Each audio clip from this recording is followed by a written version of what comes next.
I did not realize until Jen brought it up that you actually were a fellow at the Center for American Progress. So I take it you had a. Those are not our favorite people. No, I take it you and Neera probably had an interesting relationship. If you can talk about that. And, I think the Center for American Progress is emblematic of the problems that exist in DC today as far as the neoliberal centrism that has grown. It's just out of control. And can we just do like a sort of, Center for American Progress 101, because there could be people watching this that are like, what is that? Exactly. So if you would, since you probably would be able to describe it better to anyone, and if this isn't anything that is interesting remotely for you to talk about. I'm happy to talk about it. All right.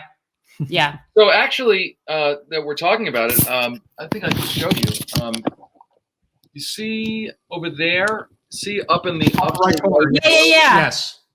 Like right here, like in the upper right corner. Yeah. There's a Newsweek story about my time working at the Center for American Progress many years ago. And it was about how we developed a lot of pushback to George W. Bush. And I think I was the third or fourth employee of the Center for American Progress. And I worked for Bernie, and I worked for Dave Obey on the Appropriations Committee. And then I got a call from John Podesta asking me to work for the Center for American Progress. And, I was not exactly a kid, but I was pretty young, and I decided to do it. And it was I got a lot of my gray hair from that experience. I was going to say, but what is this? What is the Center for American Progress? Well, the Center for American Progress is supposed to be kind of a left of center place that develops ideas for the Democratic Party. Right. So like the policy arm, the little policy writing arm of, and what we now think of as neoliberal centrist Dems. Yeah, it wasn't necessarily supposed to be that. And Yeah. I got myself into some little bit of friction, put it that way, when I worked there, because I took the mission seriously. And folks who are interested, you can Google this. I had friction because I took the mission seriously that we're supposed to hold both parties' feet to the fire.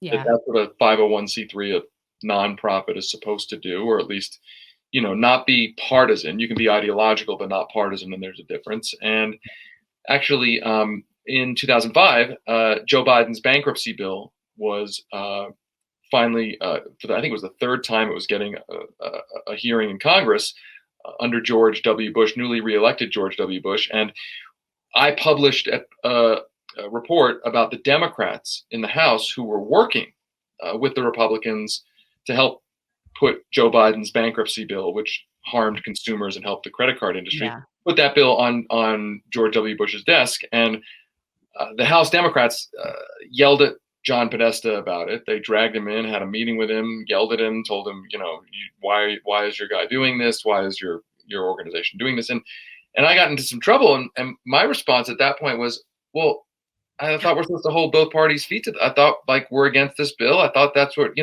and the point in telling that story is, I guess I was naive enough back then to not realize that we may say we're nonpartisan, but actually the wink and the nod is that you only really go after Republicans. And so it was a nice, actually not nice, it was an unpleasant lesson in the wink and nod of Washington. And I do think you're right that in the ensuing years, the Center for American Progress, I wouldn't say it's been a conservative force, but it's certainly been a moderating force. It's certainly played off of the left. It's certainly pushed to try to... It's impeding progress. They're impeding progress, which is ironic that they say that they're the Center for American Progress. And I actually have noticed throughout my life that usually names of groups, organizations, PACs are the complete opposite of what they actually really are. And they do that on purpose. I mean, it's obvious. So most people, if you're a Democrat and you don't pay attention and you see that,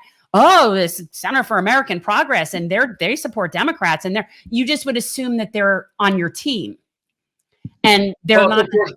Remember the Healthy Forests Initiative, the Clear Skies initiatives, like those are initiatives to like pollute the skies and clear cut the forests. Like the Center for American Progress really, in a lot of ways, has become the Center for Incremental Progress.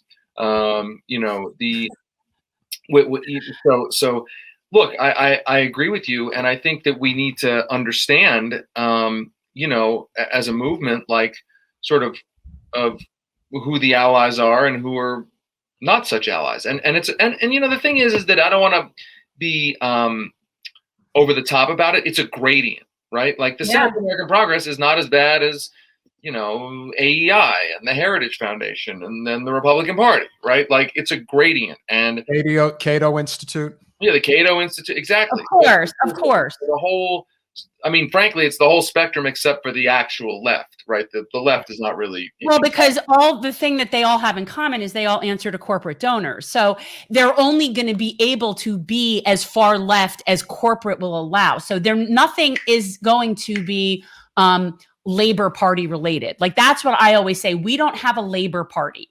And that is really where we have this huge imbalance politically. Well, look, I always put it this way. The easiest way to understand what the Democratic Party will automatically be for is you take every progressive issue, put it in a circle, then you cut out everything that might ask corporations and the rich to give up even 1 cent or change their business model even 1 iota.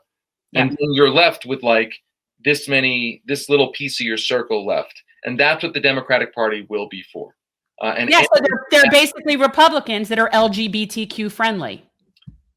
And pro-choice. I mean, you might, here's the thing, in the current debate, for instance, one thing that you might get away with is spending some money, because that doesn't ask corporations to give up anything. It doesn't ask the rich to give up anything. So you may be able to spend some money. But the minute you ask corporations and billionaires to give up 1 cent or change their business model even 1 iota, all of a sudden that's a, quote, controversial issue, even if it is a policy that is wildly supported by huge majorities of the country.